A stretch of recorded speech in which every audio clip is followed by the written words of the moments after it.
अस्सलाम वालेकुम जी, मेरा नाम है अनीबा खान और आप देख रहे हैं मेरा चैनल अनीबा स्पीकिंग।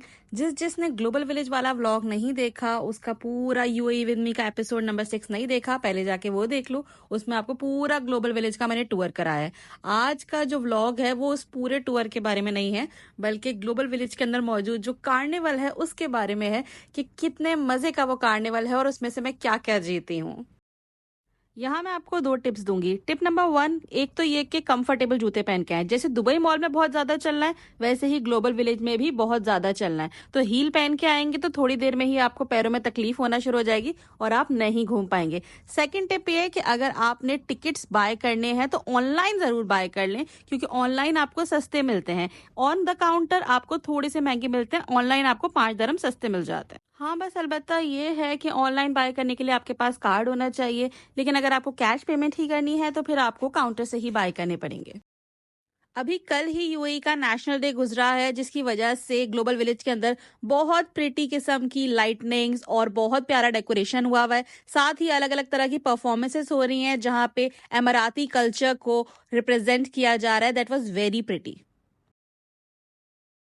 नेशनल डे के डेकोरेशंस के लिए इतनी प्यारी प्यारी लाइटिंग्स लगी हुई थी और उनका मैंने भरपूर फायदा उठाया है। हमेशा की तरह मैंने बहुत सारे पोजेस बना के फोटोज लिए हैं।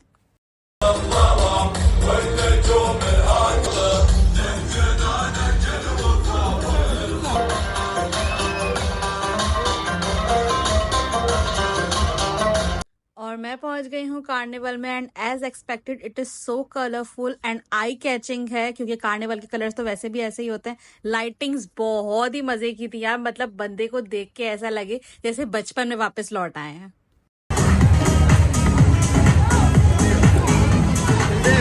तो चाहे आपने झूले झूलने हैं या चाहे आपने गेम्स खेलने, आपको बनवाना पड़ेगा ये वंडर पास कार्ड, जो कि कार्निवल के अंदर टिकट काउंटर से ही बनेगा।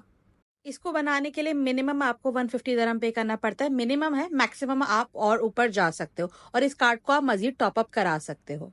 नॉर्मली एक गेम जो है वो आपको 40 दरम का पड़ता है, यानी 40 पॉइंट्स का पड़ता है। कभी कुछ 30 दरम के भी पड़ते हैं। मैं ना जब भी इधर आती थी, मैं लोगों के हाथ में टॉयज और प्राइजेस देख के हमेशा सोचती थी कि कब मुझे मिलेगा। मैं हसरत भरी निगाह से देखती थी, पर मैं कभी कुछ नहीं जीत पाती थी। तो सबसे इजीएस्ट गेम है ये डक वाला। इसमें आपको डक को कैच करना होता है, एक ही चांस होता है और आप जितनी डक्स कैच करोगे उसके पीछे नंबर्स लिखे होते हैं। उन सारे नंबर्स को सम अप किया जाएगा और सम अप करने के बाद जो टोटल नंबर बनेगा उसके हिसाब से आपको प्राइस दिया जाएगा। ज्यादा बड़ा नंबर मतलब ज्यादा बड़ा प्राइस।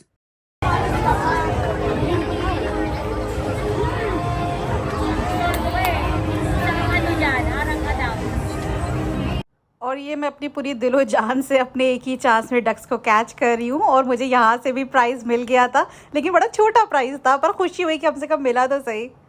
यहाँ से लिया मैंने एक छोटा सा ड्रैगन और वो भी मुझसे पूछ रही थी कि आर यू श्योर आपको यही चाहिए, क्योंकि उसे कोई नहीं लेता और कोई भी उसको डिमांड नहीं कर रहा था, क्योंकि इतने सारों में वो बेचारे 4-5 ही थे। मैंने कहा नहीं, मुझे वही वाला चाहिए। हाँ,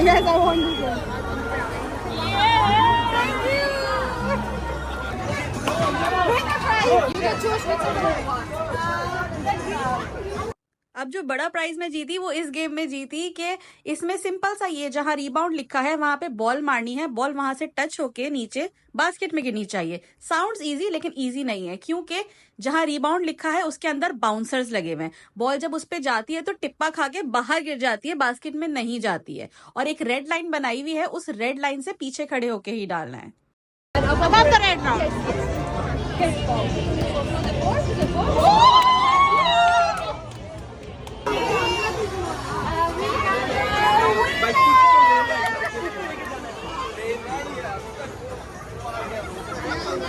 मैं जो कभी प्राइजेस नहीं जीत पाती थी, तो आज अल्लाह मैंने मेरी सुन ली। अल्लाह मैंने कहा जाओ, आज तुम्हें जो प्राइज जीतना है जीतो, जो गेम खेलना है खेलो, तुम जीतोगी ही। और ऐसे करके मैंने सारे बड़े प्राइजेस जीत लिए।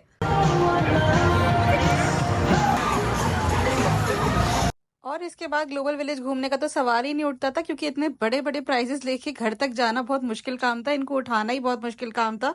तो मैंने कहा बस चलो सीधा घर चलते हैं। Subscribe to my YouTube channel for review videos, vlogs and informative content. Thank you so much for being a viewer of my vlog. Allah Hafiz.